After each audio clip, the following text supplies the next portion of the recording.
I'm Jessica, and welcome to Gracefully Catholic. For today's episode, I thought I would talk about the Bishop of the Moon.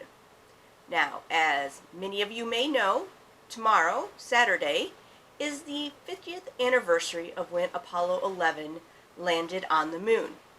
Now, this caused many things to happen. We actually landed someone on the moon within the decade, like JFK wanted us to do in his speech. We won the space race. And technically, the moon got a bishop. Now, tomorrow I'm going to actually, on my own channel, the Popish Plot, be talking with the guys a bit more on how the Apollo 11 mission and the Apollo 8 mission dealt with Christianity in the space race. So if you're at all interested in this stuff, go ahead and tomorrow click on the link down below for my channel to go and see that. But for now, I thought it's summer, it's hot, the kids are out of school unless they do year-round school from some method.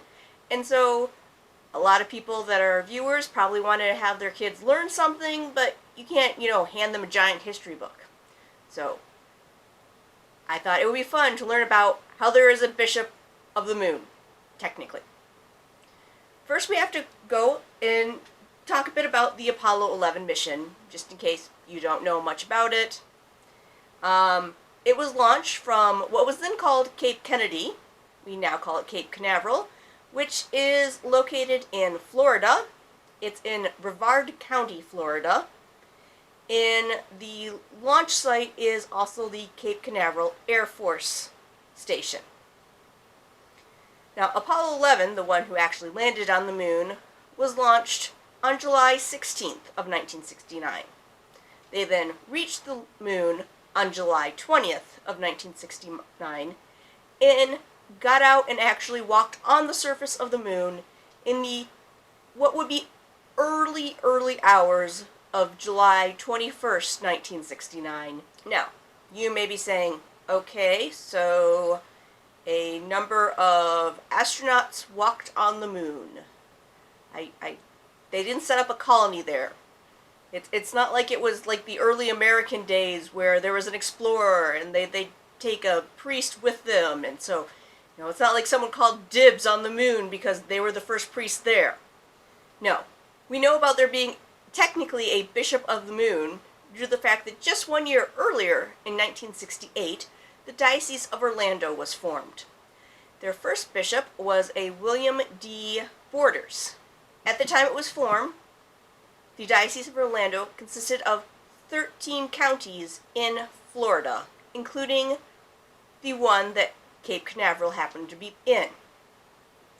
Now, apparently, according to the 1917 Code of Canon Law, which was the code in canon law that was in place at that time because it next got updated and replaced in 1984, a newly discovered territory is under the jurisdiction of the diocese from which the expiration left, which was probably in there simply because unless they made an effort to remove it from canon law, it probably related back to something back from the age of exploration when there was new lands that people were finding, or at least lands that no European had found before, where the Pope on multiple occasions had to get into discussions with groups like Spain and Portugal and France about where your line was that you could have your colony versus where this other one was, and how far you can move your colony this way and that way, because they were constantly fighting over this. So something that I'm sure by 1917 no one thought they'd actually have to use, unless they discovered Atlantis, or perhaps a volcano created a new island where it was kind of on the line between countries and areas. But it was still on the books. So bishops have to, once every 5 years, go to Rome. It's part of their duties as a bishop.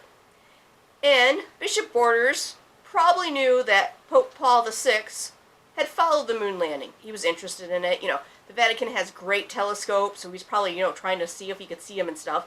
So when later in 1969 he had to take his once every 5 year trip to Rome, he just casually mentioned to the Pope, hey, do you know that I'm the Bishop of the Moon? Because he was the Bishop of Orlando, the area in which the rocket ship left from before landing on the moon. Now, in practice, this didn't really mean anything because there are no people on the moon, and if we were to colonize the moon, I'm sure there would then be someone who's put in charge of the moon. Orlando doesn't get to be the largest diocese in the universe forever just because that happened to be the best place to launch rockets from in the 60s. But even though this is essentially a fun and useless title that I'm sure the bishops of Orlando, kind of joke about even today, there were still rival claims insisting that they should be the bishop of the moon, which has no people on it. One which actually had some valid points, and one which was just ridiculous. So, first, the ridiculous one. The Archbishop Coleman Carl, who was from Miami, well, he was the Bishop of Miami, insisted that he should be the Bishop of the Moon based on the story that the moon is always over Miami, which has no weight scientifically or according to the Code of Canon Law. But there was another contender for the Bishop of the Moon that had some bearing on this. Now, you might be wondering, alright, so if you're from the territory and that's how you get to be in charge, was it Houston? Because although they moved over to Florida for the actual launching of the rocket, the actual where they had all the non-astronaut stuff, where they did training and everything, was Houston. I mean, anyone who has read about the actual Apollo 13 situation or watched the movie Apollo 13 knows that the important line from that mission was, Houston, we have a problem. It wasn't Cape Canaveral or Cape Kennedy, we have a problem, or Florida, we have a problem, because all the actual things were out of Houston for the most part. Like, the astronauts lived in Houston. So, at first when I saw there was contenders, I'm like, well, I bet Houston is a logical one. But no, Houston did not try that. I don't know if the Bishop of Houston didn't know that there was a pool that you could argue about who gets to be in charge of the moon, or he didn't care, or he thought it was silly to be arguing about, or what. But the other person who was arguing that they were in fact the Bishop of the Moon due to the fact that humans have now landed on the moon and therefore technically someone gets to be a bishop is Cardinal Terence Cook of New York. Now you might be saying, how in the world could a New Yorker be the bishop for a flight that took place in Florida and was based out of Texas?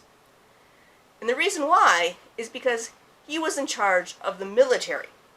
Now, as many of you know, especially those of you who have family members in the military, although each diocese, for the most part in America, is geographically based, the military diocese is its own thing, which is located all over the place. So that way, say when you're stationed in Germany or Vietnam or some other country, you don't have to instantly learn what all the holy days are in that country, because you're still part of the American military diocese.